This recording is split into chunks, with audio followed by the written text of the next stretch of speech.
Because everything is in the mind. Okay. Well, we're going to make a few exercises. I want everybody to stand up. Tayo po tayo lahat. Para makita yung ano itong growth mindset ng topic. Okay. Hello? Hello. Okay. Everybody, focus. Okay? Lahat po tayo, yung kaliwang kamay nyo, i-open nyo yung palm nyo ganito. Open.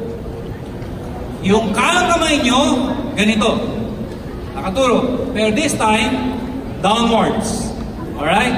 Now, yung kanang kamay nyo, tumingin ka doon sa katabi mo. Di ba naka-open yung palm niya? Pag sarado ang palm niya, naka-palm niya sa left hand niya, right hand niya, nakaganto. Teka. Malito na rin ako. Naintindihan niyo yung sinasabi ko? Para pareho tayo. Okay. Yung kanang kamay, ganito. Kaliwang kamay, open. Your goal is this. 1 to 5 po ito. 1 to 5. Ha? Parang bato-bato pick. Ang goal mo, yung kanang kamay mo, matouch mo yung palm niya, pero dapat hindi niya mahuli. Wag muna! Masyado kayo excited eh. Ngayon, yung kaliwang kamay mo, ang goal, mahuli yung kamay niya, ha? Okay? Okay ba yan? Try natin, ha? Try. Trial. Everybody, focus. Wag muna. Umpisa na kayo eh. Sabi nung isa ko, parang iba yung gusto eh. Year-end training mo! Mamayang gabi pa yan! Sabi yung katabi nyo. Hoy! Ulitin ko ha, ang goal nung kanang kamay, sabay dapat ha, matouch yung palm. Pero make sure, hindi mahuli. Yung kaliwang kamay mo, ang goal, mahuli yung kamay niya. Yung daliri lang ha, Okay, 1 to 5. Trial muna, trial. Ready, set, go! Sinong nahuli? Nakauli. Okay. Trial lang yun ha, trial. Ito, totoo na to ha. 1 to 5 to ha. Ibig sabihin, listen. Pag na-touch mo at nahuli mo, 1 point ka. Pag na-touch mo, pero hindi mo nahuli, wala kang point. Clear ba yun? Kailangan na-touch mo, hindi ka nahuli, tapos nahuli mo yung kabila. Okay. 1 to 5 to. Ready? Ano problema dyan? Walang kamay yung isa. Yun ha. Kulang ang kamay. Panalo. Bibig niya lang, bibig. Okay, ready? Focus! Hoy, sabi ko focus lang. Nag-uubisa na kayo eh. Ready, set! Game na kayo? Wala pa. Okay, ready, set, go! Sino nakahuli? 1 point. 1 point. Okay, game. Okay, game. Ready. Yung maka 3 out of 5, yun ang panalo. Ready, set, tama na yan, go!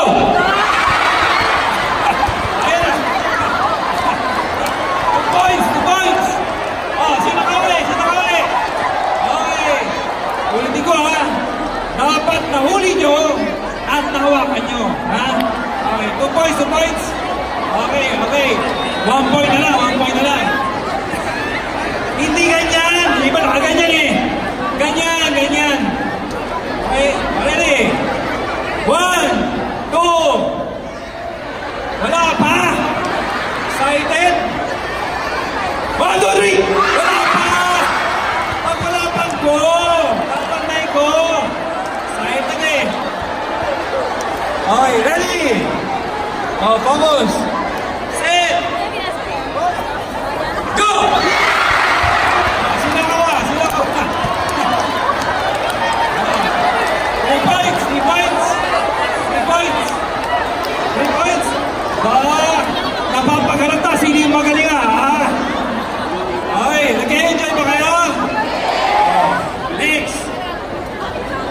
iba, naka 1 point pa lang. Dapat naka 3 ka out of 5. Ready? Oy, ready na, ready. Set. Go!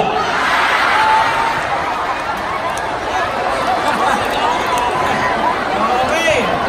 Sino na namumuro? Namumuro. Ilan na, Mark? Oh, na si Mark.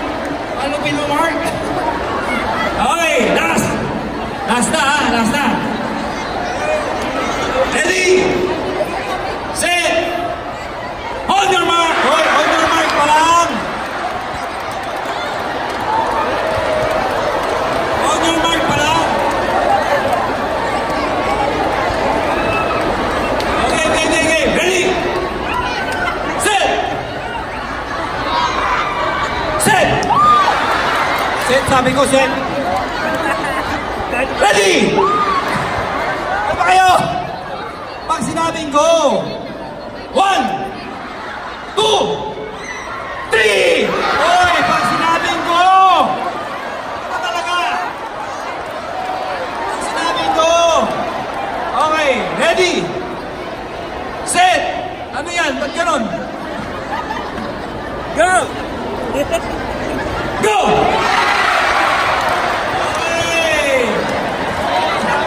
Naka 5 points! Aba, nalupit nyo ha? 5 points? Sino naka 4 points? Sino naka 3? 2! 1! Sino yung wala talaga nagawa? Aba, mas marami. Alam nyo, may study mo yan. There is a study. Pag 3 out of 5 ka or 3 more than 3 and up to 5 ang score mo, ibig sabihin, you can maximize your left brain and your right brain. Wow! In effect, pag kaya mo daw ma-maximize ang brain mo, mas malaki ang chance na matigas ang ulo mo. Pag ikaw naman ay naka 2 points, mahaba daw ang pasensya mo. Pag ikaw naka 1 point, ikaw daw ay maganda at gwapo. Oh, yan ang study. Bakit? Kasi ang tingin mo sa sarili mo, kahit pangit, maganda, ganon. Pag 0 point ka, wala ka nakuha, don't worry, mabuti ka daw tao.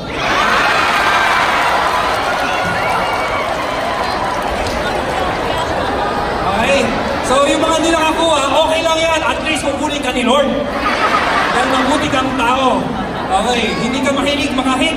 At di mo rin mahuli-huli yung asawa mo. Hindi, biro lang. Okay, making mistakes and falling are normal. In fact, they are necessary. Ibig ko lang sabihin, pag nagkakamali ka, ang mindset mo dapat, ang growth mindset mo, part yan ng success ko. Hindi yung isipin, lagi na lang kulang nakukuha, lagi na lang failure. Hindi para sa akin to. And you know what? Ang growth mindset, hindi lang pala ito sa mga nahihirapan, hindi lang pala ito sa mga maraming obstacles. Nangyayari din pala to even to successful people.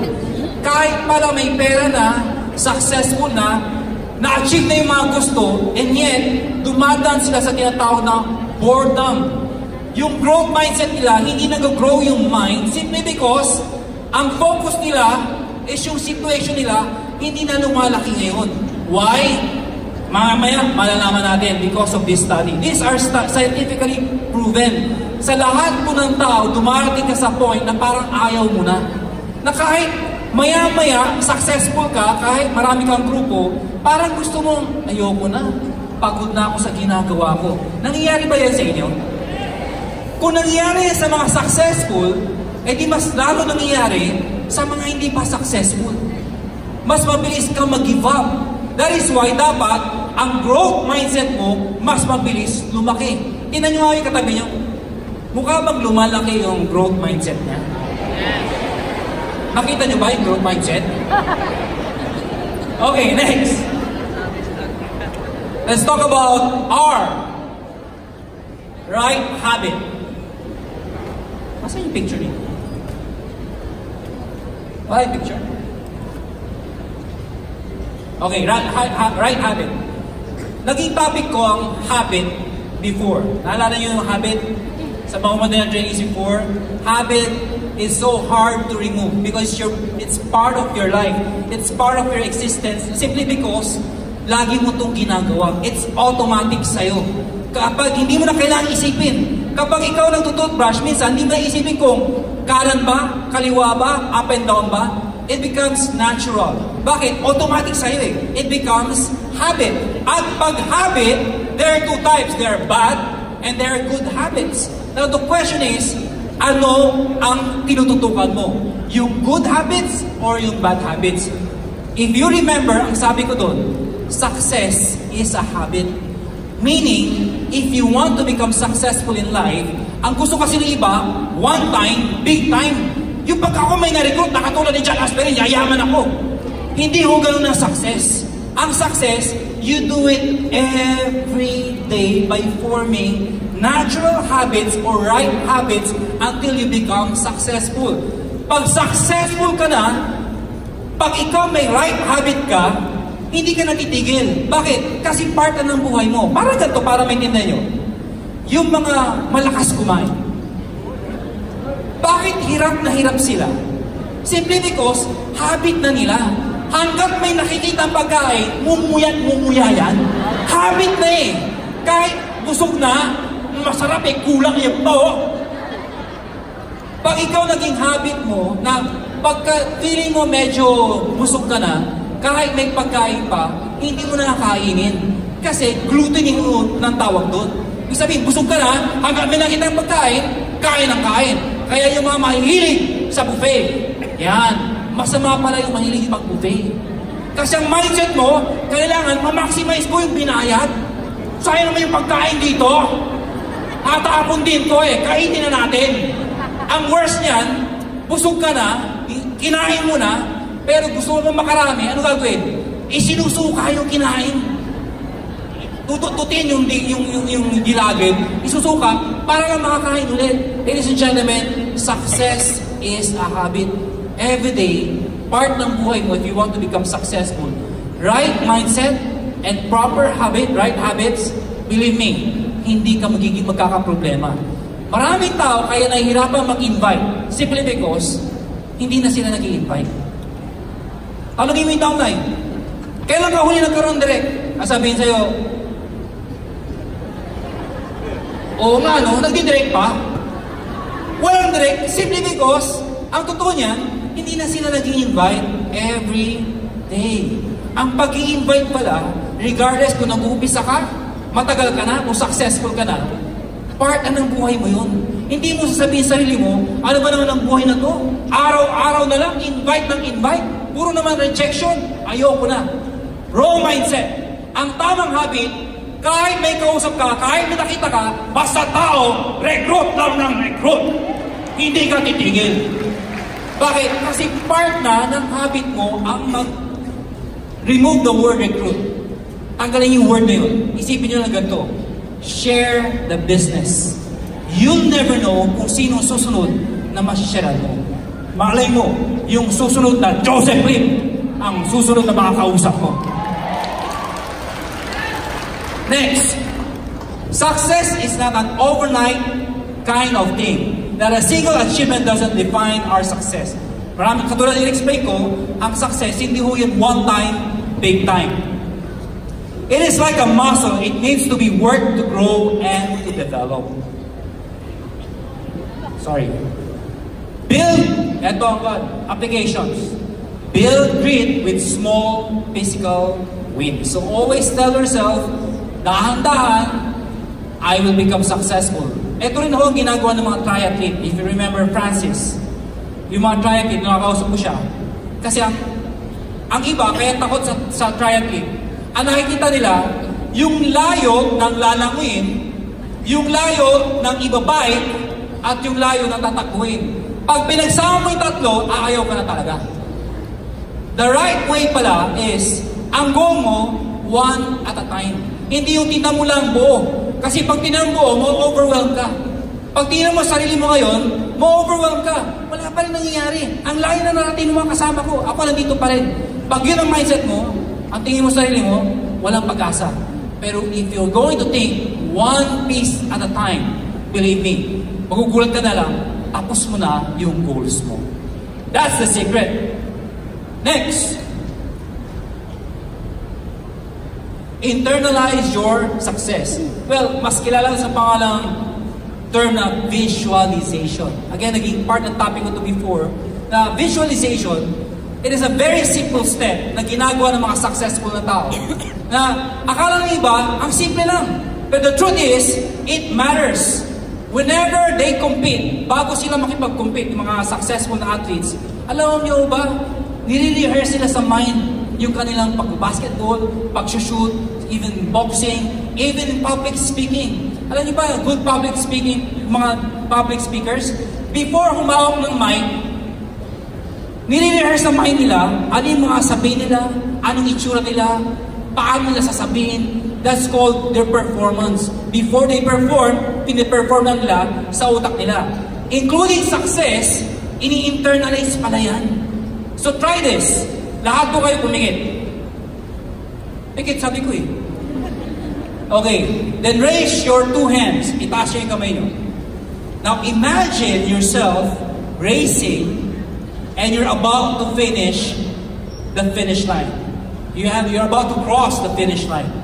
Now imagine this. Ang layo na tinakbo mo. Pagod na pagod ka na. Pero seconds na lang, finish line ka na. And yung opponent mo is about 0.1 second ahead of you. So you're trailing behind. But then, alam mo, in your mind, matatapos mo at ikaw mananalo. Ilang meters na lang, malapit na. All of your strength, ibibigay mo, ibubuhos mo, kasi you know, you are going to win it. 0.1 second difference. Siyempre yung kahabang mo, magaling din, mabilis din. Ba't yung binababa kamay nyo? Pagod na ho kayo. Itaas yun na. Okay, now, imagine yourself crossing the finish line ahead of the other person and then shout these words. I made it! 1, 2, 3, go! How does it feel? Ano ang feeling? Ang sarap, diba? Imagine this. That's only imagination. Pero yung feeling, parang ang sarap. How much more kung nangyayari na?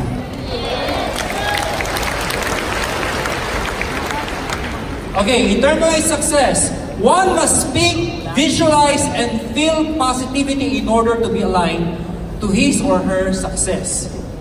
Set goals that are aligned with your purpose. Well, ladies and gentlemen, there's another topic. Mahabang topic din po ito about purpose. To be happy in life, hindi lang pala maging mayaman at maging successful. Hindi lang maging global ambassador. Hindi lang maging sikat. Hindi lang magkaroon ng malaking grupo.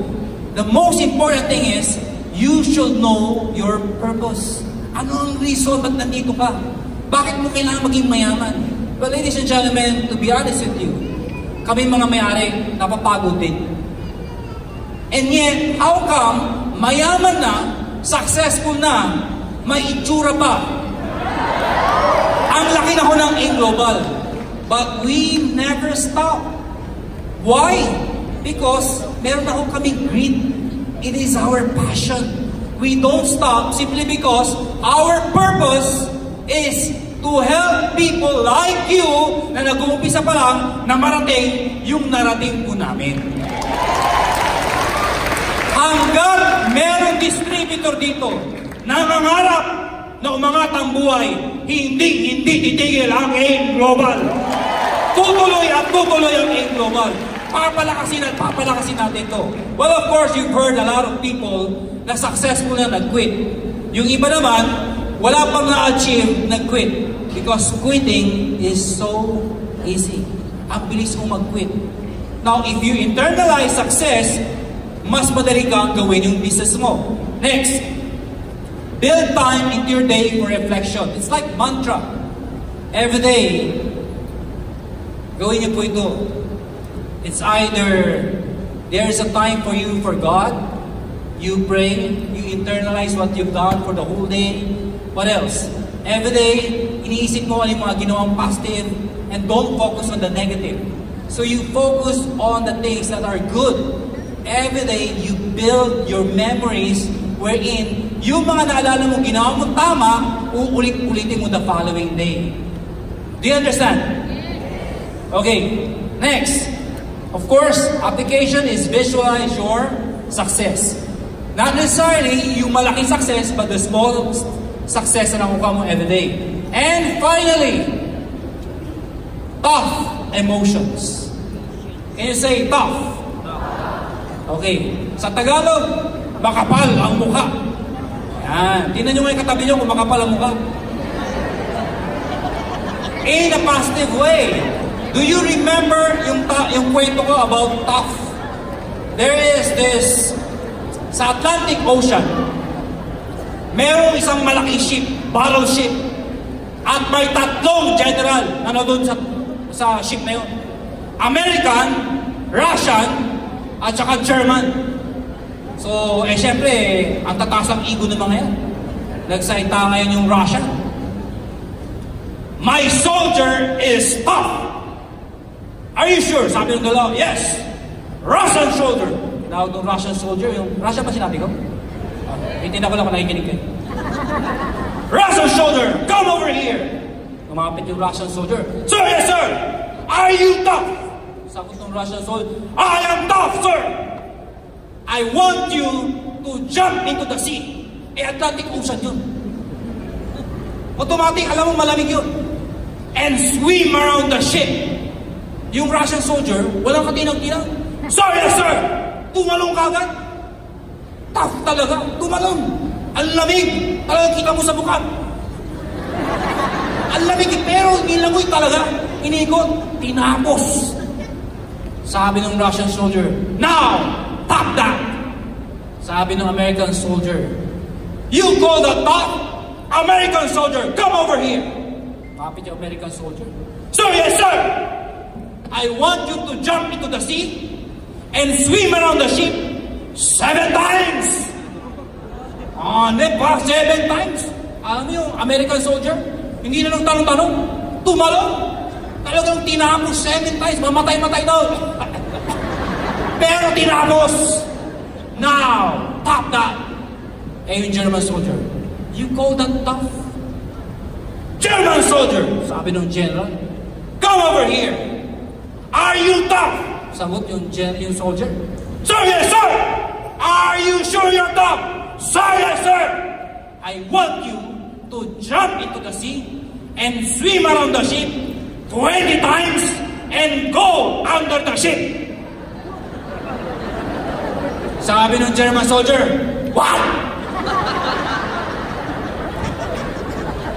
No way! Matalikot, umalis. Sabi ng German soldier, now, that is tough. Your soldiers are afraid of you. My soldier is not afraid of me. That is tough. Akala niyo tapos na. Dumating yung Filipino general. Hindi ba patalo nga Pilipino? Sabi niya, you call that tough? This is tough. Pinoy! Payat-payat, oh. Sir, yes, sir! Are you tough? I am tough, sir! Alam mo na gagawin mo, ha? Sir, yes, sir! Yung tatlong general, inulak niya sa dagat. And that is tough.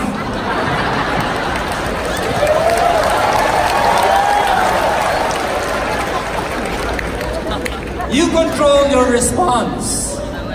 First is you focus on your language. Well, mga kaibigan, sabi nga nila kung anong laman ng puso mo, yun ang lumalabas sa mga bibig mo. So you focus on your language. Kapag ikaw ay mga problema, anong lagi mo sinasabi? What do you say? Ikaw ba yung nagmumura? Ikaw ba yung bakit naman yung mga downlines ko, nagsipag-quit na naman? Yeah, what do you say? It should always be positive. Choose positive words and choose your response. Kapag ikaw, nag-quit ang downline mo, syempre masakit yun. Pag sinunod ang downline mo, syempre masakit yun. Pag yung upline mo, lumipat ng company, syempre mas masakit din yun. Imagine mo, up line, down line, iniwan ka. How do you respond? Are you getting me? So lagi mo i-choose yung response mo. Yung language mo. Tell yourself, kahit wala sila, okay lang. Ang importante, andito pa din ako. Tutuloy at tutuloy at tutuloy ako. Sabi nga ni Ernest Hemingway, courage is grace under pressure. And this is what happens when you are faced with challenges in life. Sabi nga ng mga stress doctors, you have to control your breathing pattern, which is very true. Kapag ikaw galit na galit na galit ka na, ang sama-sama ng loob mo, what do? In order for you to control your emotions, you control your breathing. I-try po natin. Inhale, exhale. Inhale, gawin nyo naman, walang kabuhay-buhay. Wala pa ako sinabi, exhale. Inhale pa lang. Inhale, inhale, exhale. Okay. A lot of doctors have trained patients to do this, including yung mga nanganganak. It's automatic. It's natural. Why? Kapag ikaw nanganganak, ano kailangan gawin? Kailangan malalim na hininga, deep breaths. Am I right? Bakit po? In order to normalize your hormones. Kasi in our body, there are types of hormones wherein kapag stress ka, lumalabas yung mga iba't ibang hormones, which is good. But prolonged stress and prolonged hormones can destroy your body and your response towards it. So the secret is by breathing the right method. Breathe in and breathe out. Isipin nyo ito. Lahat ng mga downlines mo, yung pinaka tao na kinasusuklaman mo, isipin nyo ngayon. Isipin nyo. Kung katabi nyo, tignan nyo ngayon. Isipin mo, sino yung pinaka-ayaw mong tao? Ngayon, ang gawin mo, habang iniisip mo siya, sabihin mo to sa sarili mo. Inhale, exhale. Go! Inhale. Wala namang hukay kabuhay-buhay. Gawin nyo, inhale, exhale. Inhale, exhale. Dahan-dahan o, inhale, exhale. Habang ginagawa mo yan, sinasabi mo, mamamatay ka din. Biro lang, huwag yung sasabihin yun. Okay? The point is, you have to master your response. It is the ability to stay calm in battle creates the condition necessary for courageous acts. You've heard a lot of this. Next, control your attention. Good. It is so basic. Kung ano yung mga bagay na nakapagpahirap sa'yo, nagpapasakit sa'yo, change your attention. You have to change or control your response and your attention. Kwento! Merong isang babae tumaya sa loto. Nung tumaya sa loto, hindi niya lang na tumama siya. Sinabihan siya ng mga kaibigan niya yun. Uy, tumama ka sa loto! Tumama ka sa loto! Eh di syempre, na-shock siya. Tumama ako! Pagkano? 20 million! So sobrang shock niya, hindi niya na-control yung response niya. Sabi niya, napunit! Punit! Punit na punit ngayon, hindi niya na-control eh. So, syempre, di ba? May pera na siya. So naisip niya, magpa-plastic surgery siya. Kasi napunit eh. Pumunta ng Amerika ngayon, hinanap yung pinakamagaling ng plastic surgeon. Sabi niya, paayos ko yung bibig ko, nasira eh. Eh total, nandun na rin lang siya, pinaayos siya na yung kilay niya, nagpapalit siya ng mata, inayos yung ilong niya, tenga niya, lahat. Palagay, nagpadagdag, nagpabawas, lahat ang dagdag-bawas ginawa. After ng surgery, successful. Pagtingin niya sa lamin niya yun, wow! Ala Michelle ko. Sobrang ganda! Perfect! Pagkakita niya sa lamin, talagang mga... So sabi niya, Doc, thank you so much, Doc. Everything is so successful. Doc, how much? Magkano? Mabayaran mo na. Sabi ng doktor, 20 million. Napunit ulit.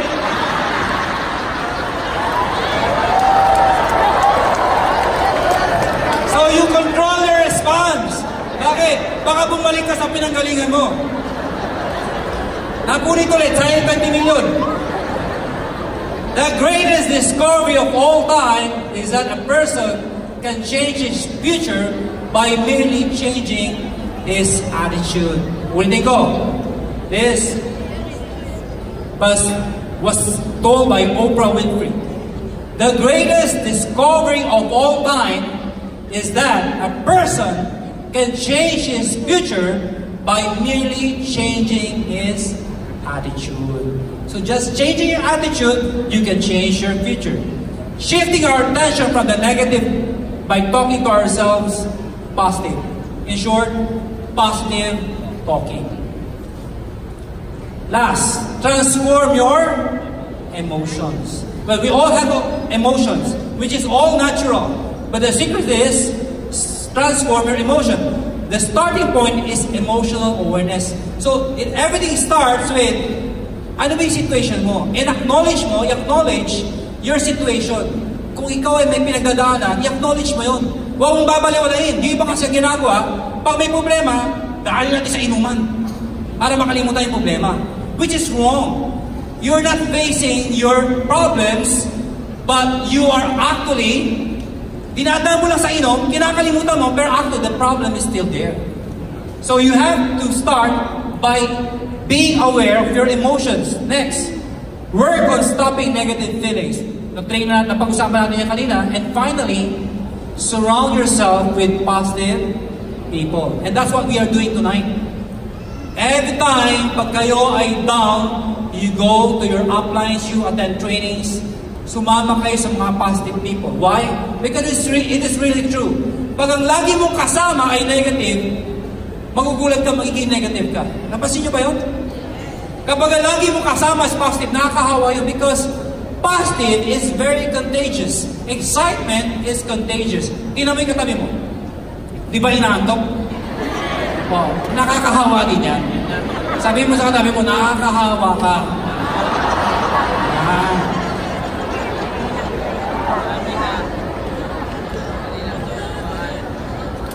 Okay, application. We can't control what happens in our outside world, but we can control our interpretation of it. Ladies and gentlemen, I want you to watch this video, this last video of the year, and I want you to focus on the words I'm going to say. Watch this.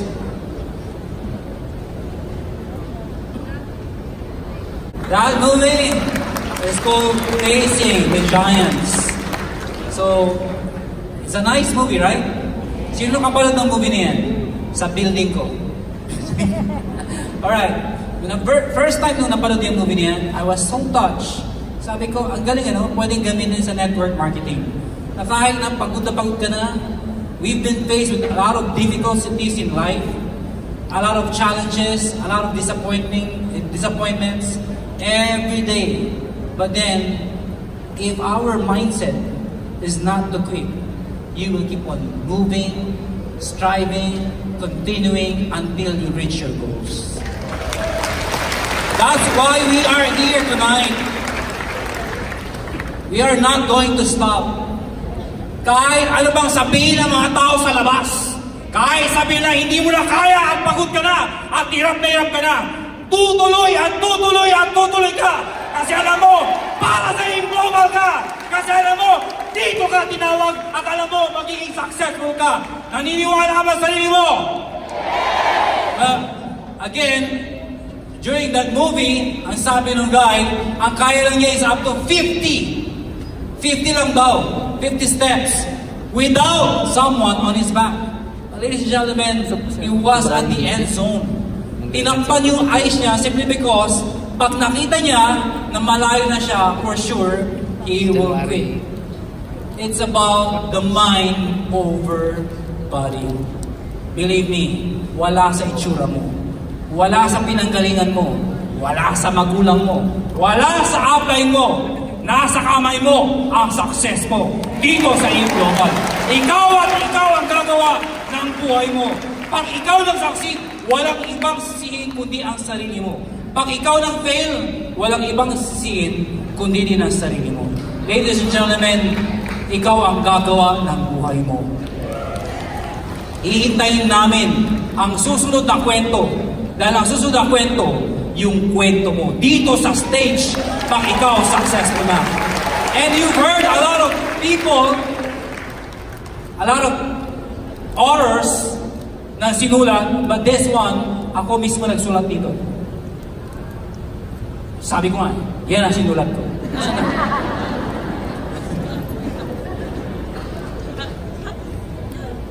Sabi ko nga, wala na.